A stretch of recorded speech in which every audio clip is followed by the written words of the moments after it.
এবার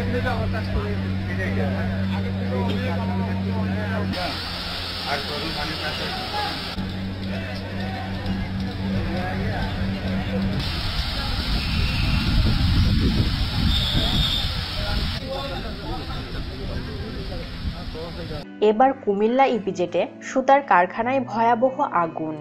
কুমিল্লার রফতানি প্রক্রিয়াকরণ অঞ্চলে একটি সুতার কারখানায় অগ্নিকাণ্ডের ঘটনা ঘটেছে।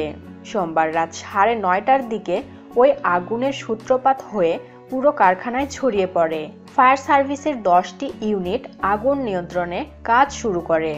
রাত 11:30টায় এ রিপোর্ট লেখা পর্যন্ত আগুন নিয়ন্ত্রণে আসেনি।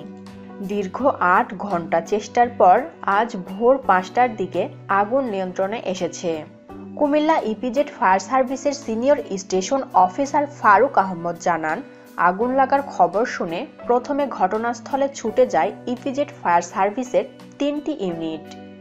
পরে আগুনের ভয়াবহতা দেখে চৌয়ারা বাজার ও কুমিল্লা ফায়ার সার্ভিসের আরও 7টি ইউনিট ঘটনাস্থলে এসে আগুন নিয়ন্ত্রণের কাজ শুরু করে।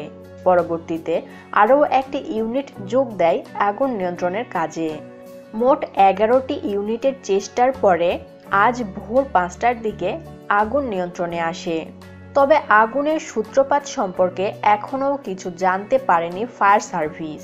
কুমিল্লা কার্যালয়ের সহকারী পরিচালক রতন কুমার নাথ জানিয়েছেন, আগুন লাগার কারণ ও ক্ষতির পরিমাণ তিনি তাৎক্ষণিক জানতে পারেননি। এছাড়া কুমিল্লার police super Syed Nurul Islam EPZ গেটে সাংবাদিকদের জানিয়েছেন, কারখানার অ্যাক্রিলিক ডিভিশনে আগুন লাগার ঘটনা ঘটে। তবে আগুন লাগার কারণ জানা যায়নি। আগুনে এখনও কোনো হতাহতের খবর পাওয়া যায়নি। বন্ধুরা, দীর্ঘ 8 ঘন্টা চেষ্টা করার পর কুমিল্লা ইপিজেডের আগুন নিয়ন্ত্রণে এসেছে। তবে এতে কারো প্রাণহানি হয়নি। বন্ধুরা, এ ছিল এই মুহূর্তের সর্বশেষ খবর। আরও আপডেট খবর জানতে আমাদের চ্যানেলটি সাবস্ক্রাইব করে পাশের বেল বাটনটি অন রাখুন। এতক্ষণ সাথে থাকার জন্য ধন্যবাদ।